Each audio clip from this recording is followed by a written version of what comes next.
근데 네, 많으신 것 같아요. 그리고 또 어떤 분들은 "의사는 뭐 효과가 없다 그러더라."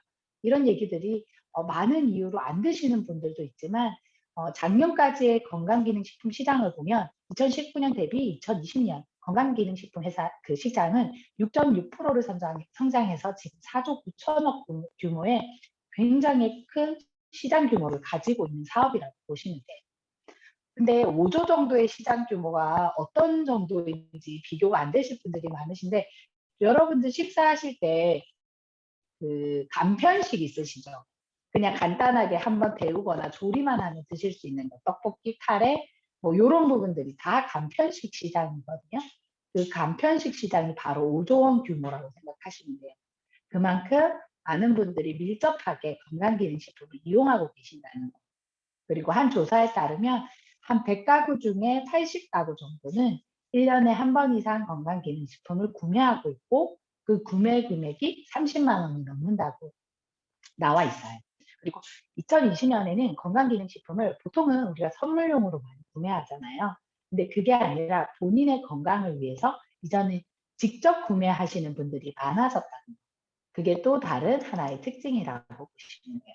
내가 요거를 한번 보여드리고 싶었었는데, 홍삼으로 아직도 건강기능식품, 건강을 챙기시는 분들이 굉장히 많아요. 그리고 판매 금액을 보면 아직도 우리나라는 홍삼의 금액이 커요.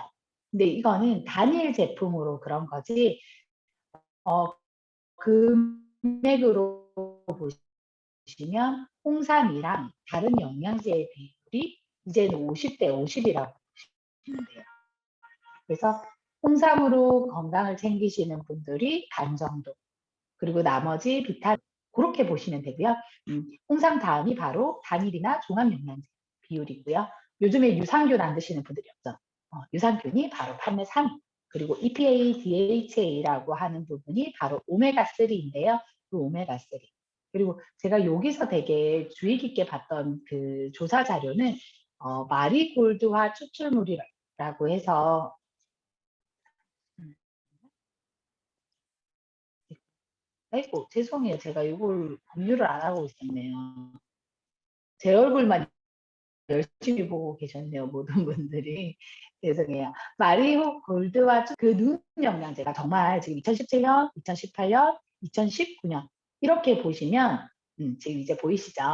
네, 마리 골드와 추출물이라고 해서 요 판매액이 굉장히 많이 있는 걸 보실 수 있어요.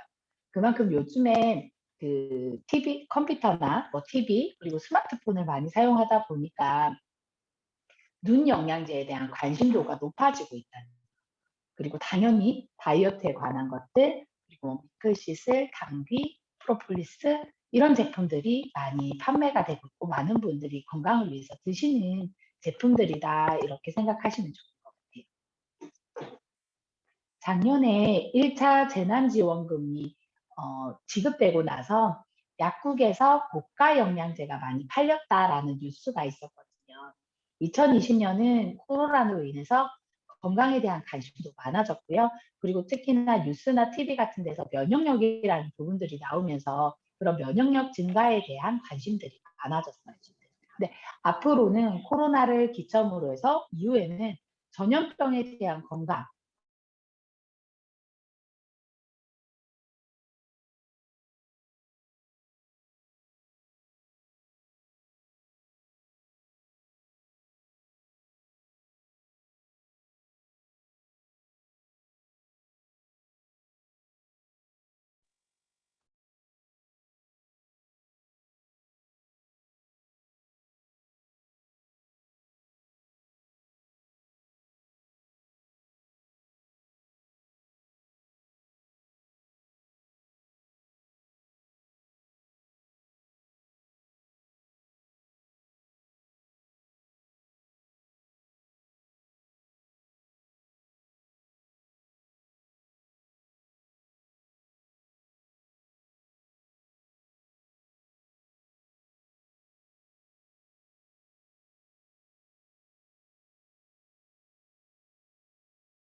이제 소리 들리시죠?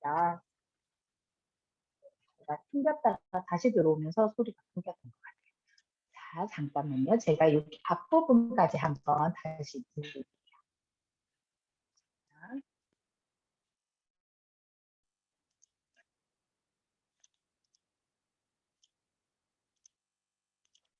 네, 계속 이어나가도록 하겠습니다. 죄송합니다. 인터넷이 좀 연결이 좀 왔다 갔다 하는 것 같아요.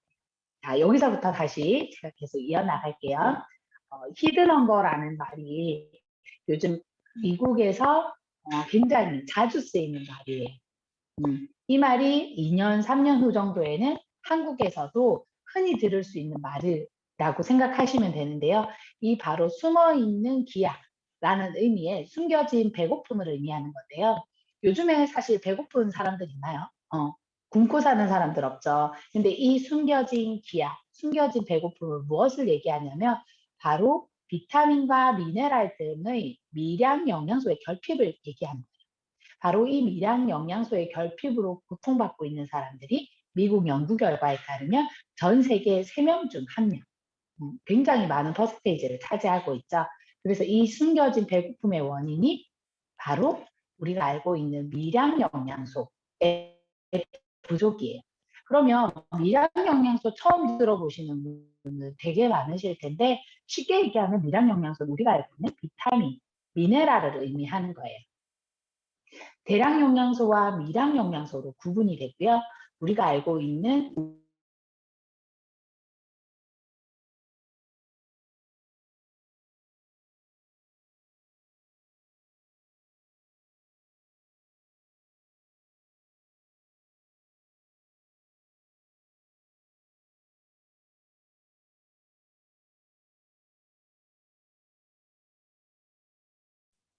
네, 네, 이렇게 진행하도록 하겠습니다. 네, 이게 살고 죽는 문제랑 연결이 되어 있다고 생각하시면 돼요. 그래서 여러분들이 예를 들어 탄수화물, 지방, 단백질을 먹지 않게 되면 잠시만요. 원활하지가 못해서요. 잠깐만요. 제가 조정을 좀 다시 한번 할게요.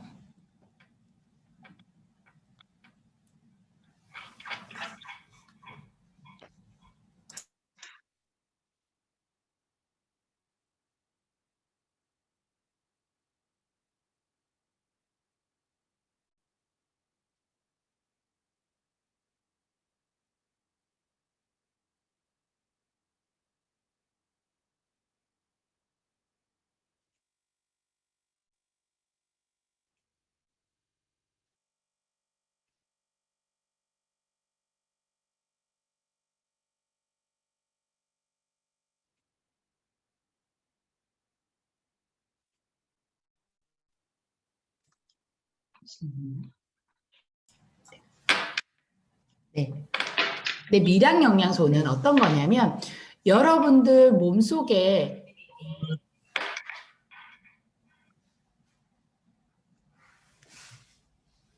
부족하다고 죽는 건 아니에요. 왜냐하면 에너지를 잘 태워내기 위한 불쏘시개 같은 역할을 하기 때문에 부족하다고 해서 여러분들이 죽는 건 아닌데 학교 다닐 때 잘 생각해 보시면 기억나실 거예요. 뭐 비타민 A가 부족하면 야맹증이다. 비타민 C가 부족하면 괴혈병이다. 뭐 이런 것들 많이 들으시죠. 물론 이렇게까지 병으로 발생하는 사람들은 크게 많지 않는데 이것이 죽음에 이르르지 않기 때문에 또 여러분들이 심각하게 받아들이지 않는 부분도 있어요. 근데 생각해 보시면 우리가 탄수화물, 지방, 단백질은 요즘 부족하게 드시는 분들이 없거든요. 근데 미량 영양소는 왜 부족한 걸까? 이유는 단 하나예요. 여러분들이 이거 비타민과 미네랄을 먹지 않는다고 해서 배고픔을 느끼시지 않기 때문에 우리가 챙겨 먹을 수가 없거든요. 왜냐하면 탄수화물, 지방, 단백질은 아시겠지만 시간이 어느 정도 지나고 나면 바로 배가 고파서 우리가 먹어야 돼요. 근데 말씀드린 것처럼 미량 영양소는 비타민이 좀 부족하다고 해서 미네랄이 부족하다고 해서 여러분들이 배고픔을 느끼지 않기 때문에 섭취하지 않으시는 거예요. 물론 이 비타민과 미네랄이 생명에 직결되진 않지만 바로 이 부분이 여러분들이 활력 있는 생활, 우리가 정말 에너제틱하게 살 수 있는, 건강을 유지할 수 있는 그런 부분들에 도움이 되는 거기 때문에 반드시 부족해서 아프기 전에 선제적으로 드셔야 하는 영양소라고 생각하시면 돼요. 요거 많이 보셨죠? 피라미드. 학교 다닐 때 배웠던 영양 피라미드예요. 이게 1992년 벌써 20년도 넘게 처음 나왔던 생활 습관, 식습관을 안내해 주는 건데 이게 벌써 20년이 넘었지만 우리 식생활을 그동안 지배해 왔다고 보시면 돼요. 그때만 해도 가장 많이 먹어야 하는 음식물 중에 하나가 바로 탄수화물이었거든요. 그리고 그 섭취 비율에 따라서 뭐 비타민, 미네랄 이런 것들을 먹을 수 있게끔 일반인들에게 안내했던 부분이에요. 그리고 이 부분을 가장 많이 보셨을 거예요. 암 모델을 수정해서 2008년도에 나왔던 영양 피라미드예요. 비슷한 듯하지만 디테일이 다릅니다. 자세히 보시면. 탄수화물도 그냥 드시는 탄수화물을 얘기 드리는 게 아니고요. 정제되지 않은 것. 예를 들면 우리가 알고 있는 흰쌀보다 공유밥이 좋다. 뭐 이런 것들 있죠. 그런 것들을 조금 더 디테일하게 설명을 해줘요. 그리고 유제품, 생선, 그리고 닭고기도 적당히. 그리고 적당히와 적게라는 것을 유의 깊게 보셔야 돼요. 생선하고 닭고기는 많이가 아니라 적당히 드시는 거예요. 그리고 붉은 육류와 햄 같은 가공식품은 작게 드시는 거고. 그리고 정제된 탄수화물을 우리가 뭐 잡곡밥, 흰밥 이런 것만 알고 계시지만 캔디, 사탕, 초콜릿 이런 것들도 다 정제된 탄수화물이라서 좋지 않은 거라고 생각하시면 돼요. 그리고 많이 알고 계시는 버터. 그리고 우리가 애들도 먹고 저희도 좀 많이 먹는 스낵 있죠. 과자 종류. 이런 것들이 뭐 탄수화물도 많이 들어있고 튀긴 거기도 하지만 가장 중요한 부분은 나트륨이 굉장히 많이 들어있어요. 그래서 그런 나트륨이 많이 든 가공식품도 좀 적게. 그리고 2008년도 이런 식품을 먹어야 한다라고 권장해줬던 부분 중에 바뀐 것이 바로 그 상단 왼쪽에 보시면 빨간색 박스가 쳐져 있는 것처럼 되어 있는데 식이 보충제, 영양 보충제라는 걸 먹으라라고 권하고 있어요. 그 중에 특정하게 얘기하는 것이 비타민 D, 엽산, 그리고 우리가 알고 있는 발효식품, 효모라고 하죠. 그것을 먹으라라고 추가적으로 얘기를 해주고 있어요. 그래서 식품 기능이라고 하는 식품성 기능이라 그러죠. 이런 것들은 개별적으로 가이드를 받으라라고 권하고 있거든요. 그래서 미국은 지금 제가 가지고 있는 그 영양사 면허증들이 굉장히 다양한 영역에서 활용이 되고 있어요. 당연히 병원도 가능하고요. 회사도 가능하고 우리는 영양사라고 하면 보통 아이들 그 급식할 때 식단을 짜주는 그런 정도로만 알고 있지만 미국은 이런 영양제를 권하는 그런 일들도 하고 있고요. 병원에 있는 그 환자들의 식사나 아니면 생활 습관을 관리해주는 역할들도 하고 있거든요. 그래서 이 아랫부분, 가장 아랫부분에 보시면 민트 컬러로 되어 있는 부분이 매일 먹는 것, 그리고 아주 가끔 먹는 것들을 권장해주고 있고요. 그리고 이런 먹는 부분 외에도 뭐 운동을 해야 된다. 그리고 감정 관리를 하시라고 하더라고요. 감정 관리, 여러분들의 마음 컨트롤을 하실 수 있어야 돼요. 그리고 체중이 늘었다 줄었다 하지 않게끔 적정한 체중 관리, 그리고 건강한 조리법들도 여러분들이 아셔야 돼요. 당연히 튀기는 것보다는 찌거나 굽는 것들이 좀 낫고요. 이런. 그리고 물 마시는 것도 함께 추천을 해주고 있어요.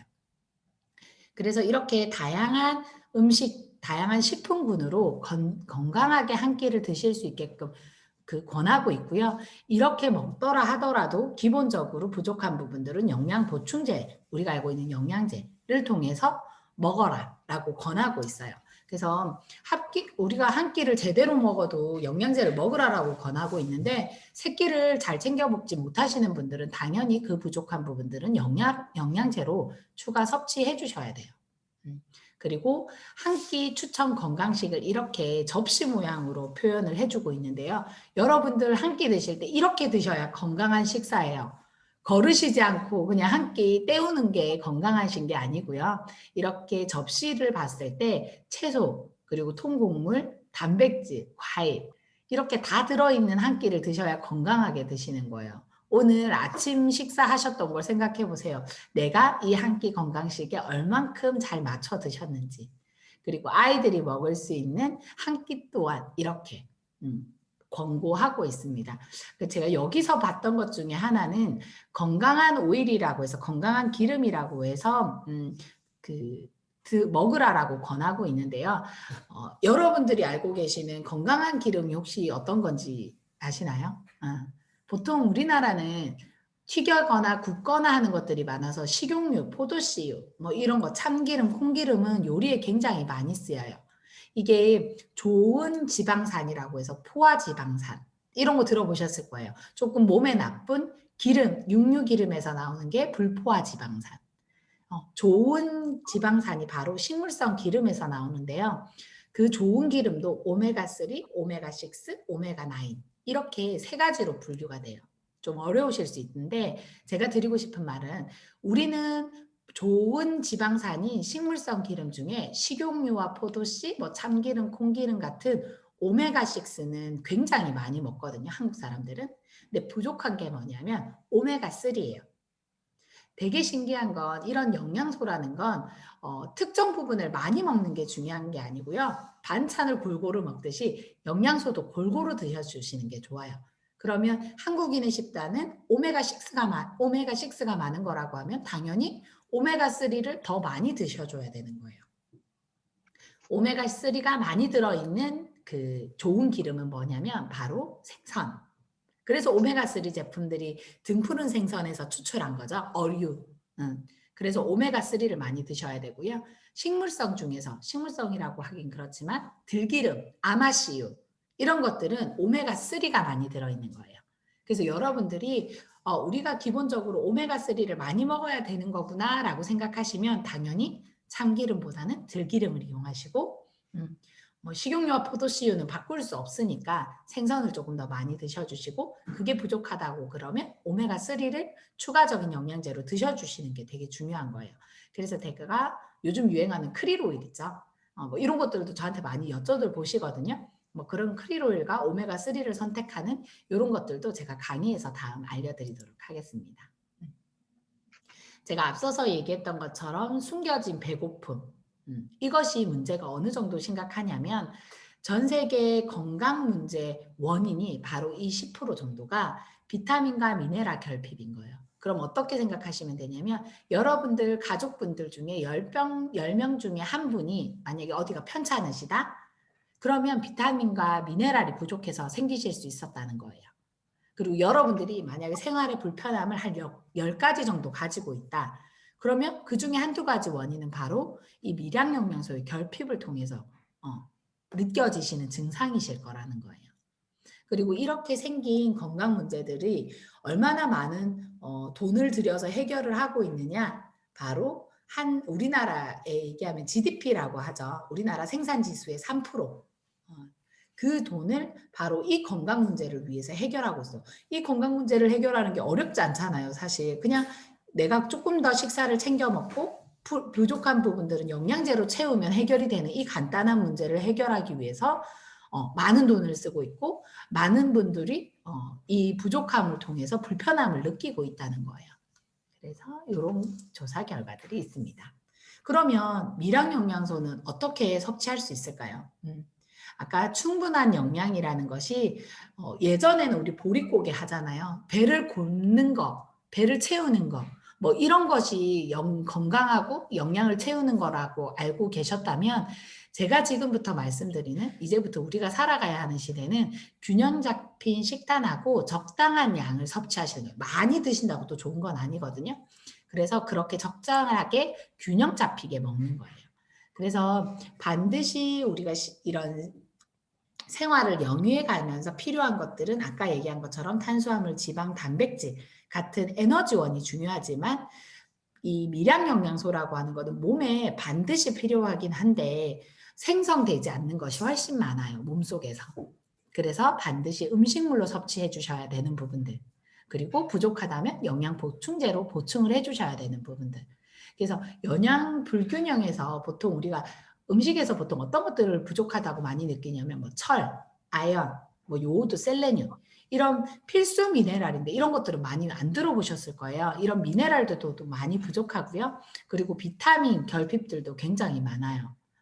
그래서 요즘에는 현대에서 영양실조가 되게 많거든요, 의외로. 그래서 병원에 가셔서 뭐 예를 들면 주변 분들도 보면 쓰러졌다 이런 분들 되게 많은데 그분들이 갔을 때 영양 부족, 영양실조라는 얘기 되게 많이 해요. 근데 그 이유 중에 하나가 예전에는 사실 탄수화물, 지방, 단백질을 잘 못 먹었거든요. 그래서 우리가 배부르게 먹으면 포만감을 느끼면 충분하게 내가 에너지를 섭취했다라고 생각을 하시는데 이게 우리 몸을 돌아가게 하는데 모든 영양소를 충분하게 섭취했다라고 의미하진 않습니다. 예. 그래서 제가 이렇게 뭐 아까 얘기한 것처럼 히든 헝거? 그래서 숨겨진 배고픔 이런 얘기를 하면 "아니 요즘에 못 먹는 사람이 어딨어?"라고 하는데 이걸 구분하셔야 돼요. 우리가 알고 있는 기약 이런 것들은 아예 음식을 못 먹는 거고 먹을 수 없는 상태를 얘기하는 거고 제가 지금 말씀드리는 영양실조라는 건 먹기는 하지만 그게 불균형한 거, 충분하지 못하다는 거 그렇게 보시면 돼요. 그래서 우리가 과한 에너지원을 섭취하는 대신에 미네랄과 비타민은 굉장히 부족하게 먹고 있다는 거. 여러분들이 이거 말씀드리지 않아도 잘 알 것 같아요. 한 끼 식사를 보셨을 때 여러분들이 채소나 뭐 과일이나 이런 부분들을 드시는 비율만 보셔도 아실 수 있을 것 같아요. 그래서 뭐 요즘 가장 많이 문제가 되고 여자분들도 남자분들도 아이들도 관심 있는 게 바로 과체중 비만이잖아요. 근데 과체중 비만이 많이 먹어서 생기는 게 아니라는 걸 아셔야 돼요. 비만이나 이런 것들은 영양 불균형에 의해서 생기는 거지 단순히 많이 먹는다고 생기는 부분들이 아니라는 거. 그래서 지금은 비만도 이렇게 영양 균형을 맞춰가면서 다이어트를 하는 것들이 많이 알려져 있고 그 얘기도 제가 3주차 때 올바른 다이어트에 대한 방법을 알려드릴게요. 그래서 이런 지금 현재 트렌드가 그래요. 영양 트렌드 자체가 정부나 학계 이런 사회 분위기도 균형 잡힌 영양에 대한 인식을 높이려고 굉장히 노력을 많이 하고요. 이미 많은 분들이 그런 미량 영양소 섭취를 위해서 영양제들을 많이 먹고 있죠. 그래서 영양제를 먹는 이유는 단 하나인 것 같아요. 나의 몸의 밸런스를 맞추는 거, 그리고 병에 걸리지 않는 게 아니라 병에 걸리지 않는 건 당연한 거고요. 질병을 예방하고 그리고 내가 지금 살고 있는 삶을 조금 더 활력 있고 에너지 있게 살 수 있는 방법으로 바로 이런 영양제나 미량 영양소를 잘 챙겨 드셔야 한다는 거예요. 그래서 미국 영양제 복용 실태를 이렇게 조사한 것들을 보면요. 쭉 보시면 아실 거예요. 조금 더 경제적으로 여유가 있고 흡연을 하지 않고 운동을 하시고 술을 드시지 않고 평소에 건강에 관심이 많고 관리를 잘하는 사람일수록 당연히 영양제를 많이 챙겨 드시는 거예요. 근데 제 생각에는 흡연하시고요. 운동 안 하시고요. 술 많이 드시는 분들은 당연히 더 많이 챙겨 드시고 더 잘 챙겨 드려야 돼요. 드셔야 돼요. 그리고 요즘에는 가족력들이 있잖아요. 가족력들이 유전적인 것도 이유가 되지만 결국엔 그 가족력이라는 건 같은 생활 습관, 같은 식습관으로 보통 한 20-30 년을 같이 살다 보니까 그런 부족함이 가족들이 다 가지고 있는 가족력으로 발전한다고 생각하시면 좋을 것 같아요. 그래서 이런 앞으로는 이런 개인 맞춤의 영양을 챙겨 드려야 하고요. 그럴 때 저와 같은 전문가와 상의하시면 좀 도움이 되실 것 같아요. 이걸 얘기 드리고 싶어요. 아까 얘기 드린 것처럼 비타민, 그러니까 미네랄, 미량 영양소들은 부족하다고 해서 당장 죽지 않는다고 말씀드렸잖아요. 마찬가지로 죽지는 않습니다. 만약에 비타민 B1이 만약에 부족하다고 하면 보시면 아실 거예요. 1단계, 2단계, 3단계는 여러분들이 다 겪으신 거예요. 그리고 1, 2단계는 사실 여러분들이 느끼지도 못해요. 느끼지도 못하시는 단계고 3단계 애매한 증상이 나타납니다. 이게 바로 비타민 B가 부족한 건지 아니면 내가 요즘 컨디션이 그냥 안 좋고 일이 많아서 피곤한 건지를 헷갈려서 아무도 구분을 못 하세요. 많이 있으실 거예요. 지금 식욕이 감퇴하시는 분들은 진짜 잘 없으신데 식욕이 감퇴하시는 분들도 있고요. 불면증은 너무 흔하잖아요. 이런 애매한 단계들이 있는데 대부분 이 단계를 무슨 단계라고 얘기를 하시냐면 건강한 상태. 나는 건강해라고 느끼시는 단계예요. 그리고 정말 비타민 B가 심하게 부족하면 드디어 이제 아픈 단계가 되는데 2단계가 됐을 때 보시면 팔다리 저리시는 게 내가 혈액순환이 잘 안 돼서 그런 건지 비타민 B가 부족해서 그런 건지 일을 많이 해서 그런 건지 잘 모르기 때문에 사실 병원에 가도 발견을 못해요. 그래서 1단계에 뭐 말초신경염이라고 하는 진단을 받으면 그때서야 약과 함께 병원에서 비타민 B를 좀 챙겨 드세요라는 얘기를 들으시게 될 거예요. 병원에 가셔서 미량 영양소의 부족함은 이렇게 찾으실 수 있다는 거예요. 그래서 대부분 2단계, 3단계까지 가기 전에는 전혀 알지를 못하고요. 사실 1단계를 가더라도 병원에 가서 병원약으로 치료를 하시려고 하지 음식물로 치료를 하시려고는 생각을 안 하시거든요. 그래서 비타민 B만 잘 챙겨 드셔도 여러분들이 지금 현재 겪고 있는 애매한 단계, 애매한 증상이 조금 더 호전되고 좋은 편안하게 생활하실 수 있으실 거예요. 많이 보셨던 분이죠. 그래서 아프지 않은 이런 조지 부시 대통령도 본인이 인터뷰에서 나는 종합영양제, 멀티비타민과 오메가를 먹고 있다라고 해서 이렇게 뉴스가 된 적이 있었고요. 미국 사람들이 굉장히 관심 갖는 분야가 바로 이 먹는 분야예요. 제가 드리고 싶은 말이 많은데 요즘에 그 비건이라고 해서 육류를 안 먹으시는 분들 되게 많잖아요. 근데 지금 우리나라는 정말 초기 단계인 것 같아요. 근데도 시장이 굉장히 빨리 성장한다고 하는데 미국은 정말 5년 안에 이 비건이 굉장히 많이 늘었어요. 한 2015년부터 2020년 사이에 제가 2015년에 미국을 가고 코로나가 오기 전 2019년에 미국을 갔을 때 정말 많이 달라진 걸 느꼈거든요. 2019년에 미국에 갔을 때 웬만한 레스토랑에 다 비건의 메뉴가 있었어요. 그리고 비건만 하는 슈퍼마켓도 있고요. 비건만 판매하는 레스토랑도 있고요. 왜냐하면 그 먹는 게 큰 관심사기 때문이에요. 신기한 건 우리가 미국을 빨리 따라가고 있잖아요. 제가 처음에 2015년 미국 갔을 때 되게 놀랬던 게 레깅스를 입고 다니는 여자분들이었어요. 다 엉덩이가 다 드러나고 쫙 붙는 거. 그리고 우리나라 사람들은 좀 굉장히 날씬한 편인데 미국 사람들은 뚱뚱하신 분과 날씬한 분들이 굉장히 차이가 많이 나거든요. 근데 진짜 등치가 있으신 분들도 레깅스를 입고 다니는 거 보고 되게 민망하다 이랬는데 우리나라에 불과 1, 2년 안에 레깅스 입고 다니시는 분 너무 많잖아요. 그래서 미국처럼 미국이 레깅스가 유행한 건 지금 우리나라처럼 뭐 필라테스라든지 PT라든지 이런 운동에 관심이 생겨서 생긴 것처럼 그 다음이 바로 먹는 거, 음식이라고 생각하시면 될 것 같아요. 그래서 앞으로 우리도 조금 먹는 거에 좀 더 집중하는 시대가 올 거라는 거. 그리고 오바마도 마찬가지로 비타민 D를 먹고 있다는 것이 뉴스에 보도되면서 한때 이렇게 구글에서 막 오바마가 먹는 비타민 D 그리고 저희도 우리나라에서도 비타민 D가 진짜 이슈가 된 게 한 1, 2년 불과 1, 2년이거든요. 그래서 이렇게 건강을 위해서 미리 영양제를 선용하고 있는 분들이 굉장히 많다는 거. 이런 앞서가는 사람들인 거잖아요. 어떻게 보면 그런 분들이 먼저 알고 드시고 있기 때문에 우리도 우리 건강을 위해서 조금 도움을 받으셨으면 좋겠어요. 이 사람 굉장히 유명한 사람이거든요. 미래학자이기도 하고요. 예전에 국어의 임원이기도 해요. 이분의 나이가 지금 현재 73세거든요. 올해. 근데 생물학적 나이가 40대 후반이에요. 이분이 그 포스트지가 아니고 포브스지에서 인터뷰를 하셨는데 이분이 권해준 건 그거예요. 나의 유전자에 어울리는 영양제를 먹어라. 근데 이 유전자라는 말이 생활 습관을 얘기하는 거예요. 내가 먹는 거, 내가 생활하는 거. 그래서 이분은 하루에 200알 넘게 영양제를 드시고 있고요. 1년에 연간 영양제 구입비가 11억 원이라고 해요. 이분이 뭘 드시고 있는지에 대해서 제가 알아봤는데 여러분들에게 조금 알려드리면 첫 번째, 황산화 물질을 많이 드시고 계세요. 뭐냐면 늙지 않는 노화 예방이 되는 항산화 물질을 많이 드시고 있는데 그중에서 하나가 바로 코엔자임 Q10이에요. 코엔자임 Q10은 아까 얘기한 것처럼 우리가 몸을 움직이려고 하면 에너지를 만들어야 하잖아요. 전기 같은 거예요. 몸을 만드는 움직이게 하는 전기. 그걸 만드는데 핵심 역할을 하는 것이 바로 이 코엔자임 Q10인데요. 코엔자임 Q10은 20대 정도까지는 몸속에서 생산을 해요.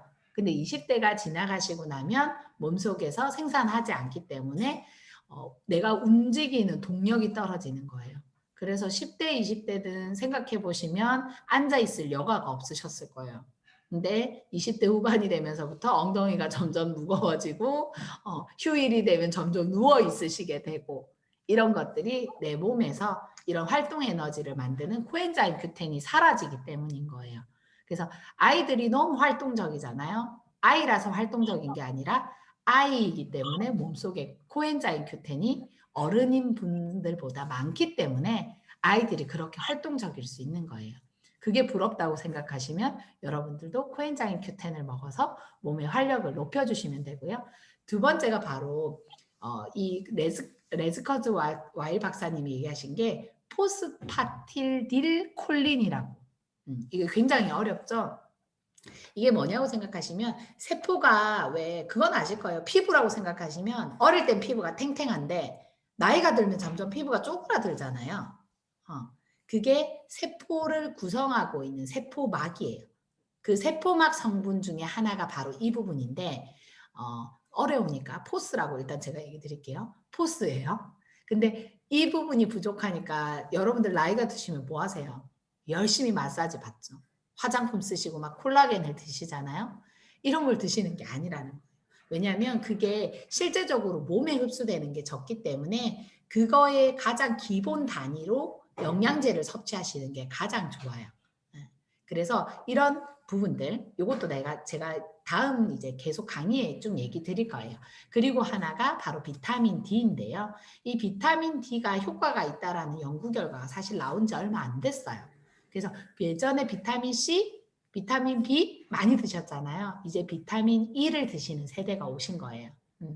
암을 비롯해서 각종 질병을 예방하는 데 굉장히 많은 그 도움을 준다고 되어 있고요. 방금 얘기한 것처럼 이 세포막이 탱탱해지는 세포막의 성분이 바로 이 비타민 D예요. 세포막의 성분이 많이 들어있는 음식은 바로 계란의 노른자. 그러면 그 계란의 노른자에서 만드는 그런 성분들, 그리고 대두, 콩 아시죠? 콩. 거기에도 많이 들어있어요. 이런 것들.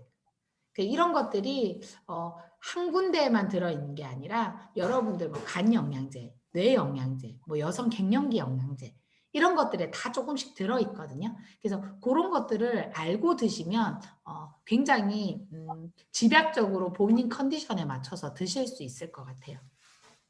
그래서 제가 먹고 있는 거예요.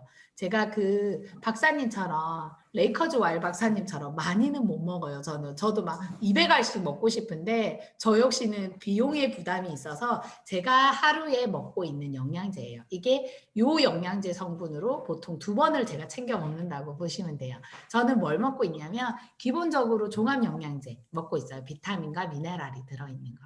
그리고 오메가를 많이 먹는데 이것 또한 저의 몸 컨디션에 맞춰서 제가 먹는 거예요. 저는 혈액순환이 잘 안 되기 때문에 혈액순환이 잘 되기 위해서 오메가를 많이 먹고 있고요. 그리고 동그랗게 보이는 왼쪽에 있는 게 소화효소가 들어있는 거예요. 제가 소화력이 좀 부족한 상태여서 소화위 기능을 도와주는 것들을 먹고 있고요. 그리고 코엔자임 Q10, 아까 얘기 드린 것처럼 활력 있게 움직일 수 있는 거. 그걸 위해서. 그리고 그 피부나 이런 것들의 탄력을 위해서 제가 코엔자임 Q10을 3알 많이 먹고 있어요. 하루에 6알을 먹는 거거든요. 그리고 저는 칼슘이 조금 더 섭취를 위해서 칼슘을 하나를 더 먹고 있고 그 다음에 여성 호르몬 그리고 눈 영양제 그리고 비타민 E가 여러분들 뇌까지 가는 유일한 항산화제라고 생각하시면 돼요. 그래서 치매가 예방되고 그 혈액순환이 뇌까지 갈 수 있게끔 도와주는 영양제를 저는 먹고 있고요. 그리고 노화 방지를 위하고 제 몸에 있는 염증을 위해서 염증 억제할 수 있는 영양제를 좀 먹고 있고요. 그리고 간 영양제. 이렇게 제가 매일매일 챙겨 먹는 영양제예요. 그래서 여러분들도 영양제를 좀 아시고 나면 그 그러니까 함량 얼마나 먹을지 그리고 어떤 것들을 내가 먹을지라고 고민을 해보시면 좋을 것 같아요. 그래서 저는 보통 3개월마다 제가 영양제를 바꿔서 먹거든요. 그 함량을 조금 조절하고요. 그리고 지금 같은 이제 겨울에서 봄으로 넘어가는 이런 환절기 시절에는 제가 좀 기관지가 약하기 때문에 좀 기관지에 도움이 되는 것들도 먹고요. 그렇게 해서 조금 바꿔가는 거예요. 그래서 이런 것들도 여러분들이 나중에 제가 강의가 끝나고 나면 드실 수 있는 것들을 좀 그걸 해드릴게요. 조언을 해드릴게요. 상담을. 그렇게 해서 이렇게 제가 먹으면 사람들이 다 그래요. 아, 진짜 100만 년 살겠다. 근데 진짜 저는 100만 년 살 것 같아요. 제가 한 영양제를 이렇게 챙겨 먹은 지가 이제 5년 차가 되는데요. 작년에 건강검진을 했을 때 가장 기억에 남고 그분도 놀랬던 게 뭐냐면 제 몸속에 활성화 지수라고 있거든요. 그 산화 지수, 그러니까 얼마나 몸속에 나쁜 산소가 많은지에 대한 것들이 있는데 여러분들 들어보셨을 거예요. 활성산소. 그래서 그 활성산소를 체크하는 지수가 있었는데 그게 평균이 예를 들면 50인 거예요. 정상인들이. 예. 근데 저는 거기에 반도 안 되더라고요. 그래서 저보고 어떻게 이렇게 활성화 지수가 낮으실 수 있어요? 라고 얘기해서 제가 저는 영양제를 굉장히 꾸준히 챙겨 먹는다고 그렇게 말씀드렸더니 그 건강 그 상담해 주시는 분이 저한테 그러더라고요. 너무 잘하고 계신다고. 그래서 저도 그렇게 좀 챙겨 먹고 나니까 아프지 않은 건 당연한 거고요. 생활에 있어서 활력이 넘치고 그런 것들이 조금 꾸준히 먹었을 때는 이런 수치로도 확인을 할 수 있었기 때문에 제가 굉장히 잘 관리를 하고 있구나라는 생각이 드는 것 같아요. 그래서 오늘 강의는 영양제를 먹어야 하는 이유에 대해서 얘기를 드렸고 제가 어떤 영양제로 관리하고 있는지에 대해서 설명을 드렸어요. 그래서 다음 시간은 여러분들과 함께 영양제를 너무 많이 판매하고 있는데 사실 선택 기준을 잘 모르시고 어느 정도를 드셔야 되는지를 모르시는 것 같아서 제가 그 부분을 설명드리도록 할게요. 내일은 10시에, 11시에 제가 좀 더 준비해서 끊기지 않는 줌으로 다시 만나 뵙도록 하겠습니다. 오늘 강의 들어주셔서 감사합니다. 좋은 하루 되세요. 감사합니다.